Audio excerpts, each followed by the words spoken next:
some etiquette. 次は葛西地下鉄博物館前です。When using The the next stop is 葛西 T17. Okay, today I want to go over some etiquette when using the escalator. Now you see the rule of thumb is if you're going to stand still, you move to the left. If you're going to keep walking, you stay on the right. Everybody's pretty adamant about these rules. It keeps the line moving quickly, and those who don't care or want to move, they don't have to.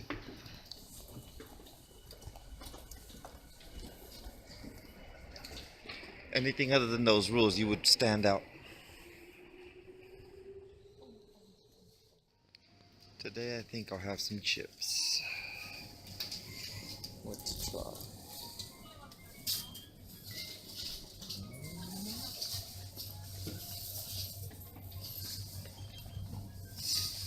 Oh yeah. You guys are winners.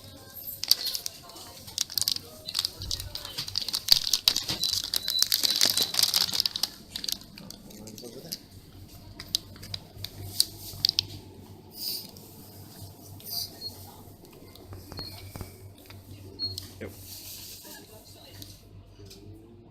Nope. Sorry about that whole spiel. I really feel like it needs to be pointed out. It's cringy. Oh, I'm trying the new camera, by the way. Good evening. My name is poohske. But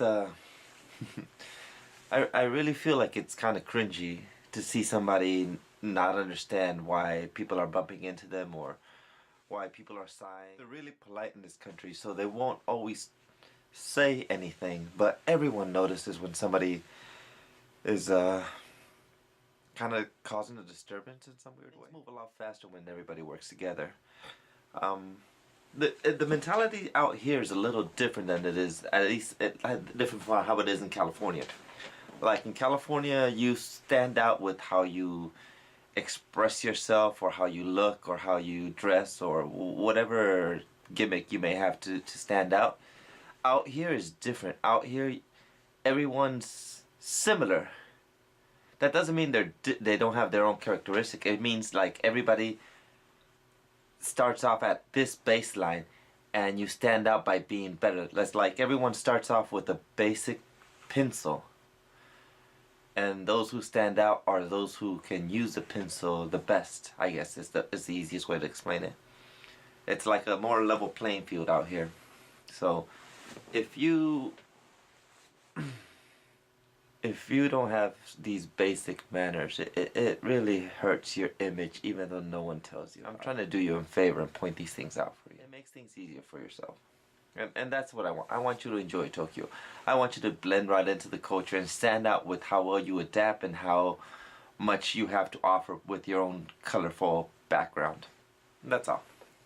Because I feel bad sometimes when you see someone unsure why people are scoffing at him in a certain way, and it could be avoided. You just need a little understanding of why things are done this way.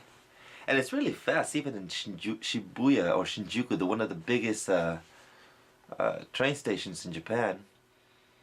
It moves along really smoothly, really quickly, especially if someone who's been on the trains in Mexico. Yeah, that's interesting to say. Well, not really, but that's where my family's from.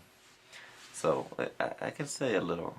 I can be honest with you. It's good how it is out here. We should all try to emulate it as much as we can. Oh, today's snack, as you saw in the video. We'll get to them. Actually, these guys. At first I bought them thinking, man, these are onion rings. Look how similar they look to onion rings. They're delicious. They have to be onion rings. But I was wrong. They are not onion rings. Not even close. But they're still really good. If I can get this thing open. And see, they look legit just like onion rings.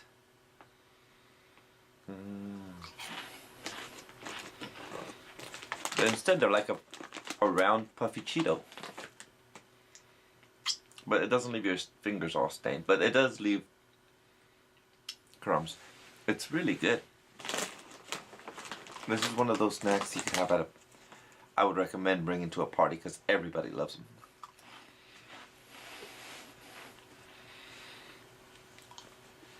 So today's the first video of several I plan to make on as far as living here in Japan, getting accustomed to some of the things you should try to get accustomed to, so you can enjoy your stay more. The subway, that one's a rough one because there's a ton of people waiting for you if you're standing on the wrong side. Some people are in a rush. I see people trying to run, and it's safe as long as people keep the right side clear. And at one point, everybody rides a subway because there's no way more convenient than the subway. The bus are good, but they're always just a slight bit late. Cars are not bad, but they're hard to keep and maintain, and they're hard to park and find spaces and move them around, and the whole 9 yards is a pain. Scooters are actually up there, but it rains sometimes. It rains often, actually. You get every type of weather out here. Rain, snow, apparently.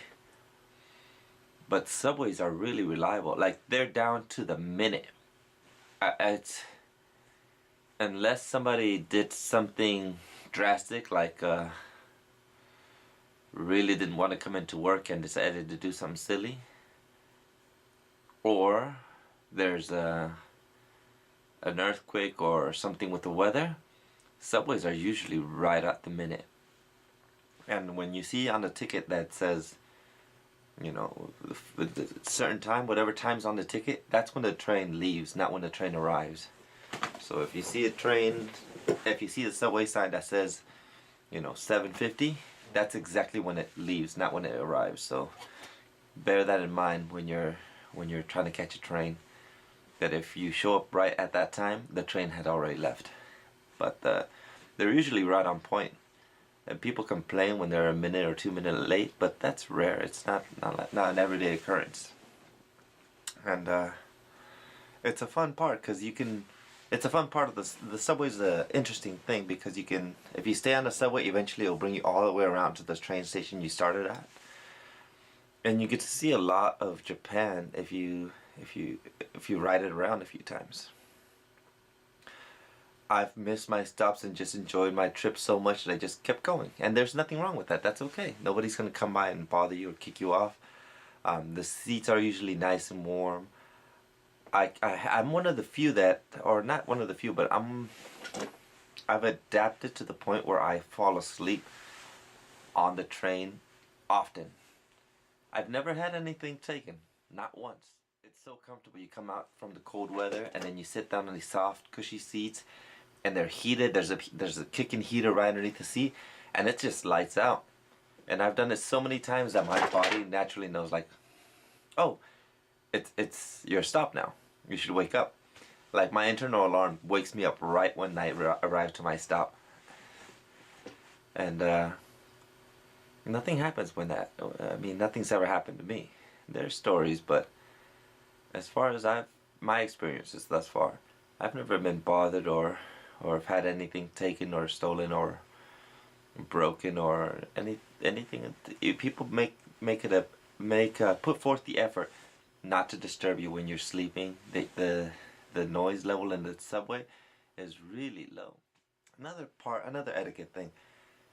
You gotta keep the voice or the volume low. It's just manners to them. So coming in drunk or loud or disorderly, or just having a louder voice than usual isn't necessary. People don't even talk on their phones in the subway. People don't eat in the subway. People don't drink while they drink. So the phones, eating, and being loud, they refrain from doing these three things. Oddly enough, it's not a bad place to socialize.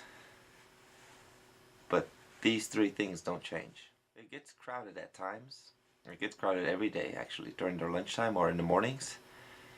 So keeping the noise volume down really makes it that much more pleasant, especially when you're literally packed in there as tight as you can.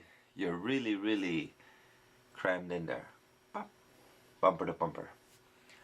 So people keep the noise level down, people not eating or screaming at their phones usually makes the ride a lot more pleasant. I hope you can partake, and I hope you enjoy. I'll try to put more of these tips. We'll start off easy with the subway, and then we'll eventually move on to trying to buy a house or something more complicated down the line. As always, I know there's like, if any of you two watching the video have a question or comment or concern, please let me know. I'll answer them for you. If you're looking to move to Tokyo, I can give you tips and advice. Especially trying to get a place that's difficult. And we'll go over that someday. And I'll give you some tips on what companies are hiring that would give you a visa to stay, who will hook you up with a place to stay. They are out here. You just need to know where to look. Have a good night. Thank you.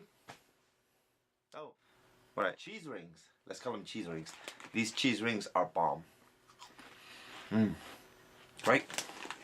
And I bought one of these earlier today, and I was like, this is a cool thing to buy and show people back home, because they're really good. But I already bought a bag and I ate the whole bag. So what should I do? For your sake, I bought a second bag. I'm pushing 200 pounds here soon, and it's your fault. And these Cheetos. So yeah. I'm enjoying 500 calories of goodness at 3 a.m. in the morning, and it's your fault. I hope you're happy with yourself. My God, these are great. Have a good night and enjoy. Wait, where's my remote? Yeah, I'm trying out my new old camera. Okay, zoom in. I can zoom out. Wow. Zoom in. Zoom out. Wow. Have a good night.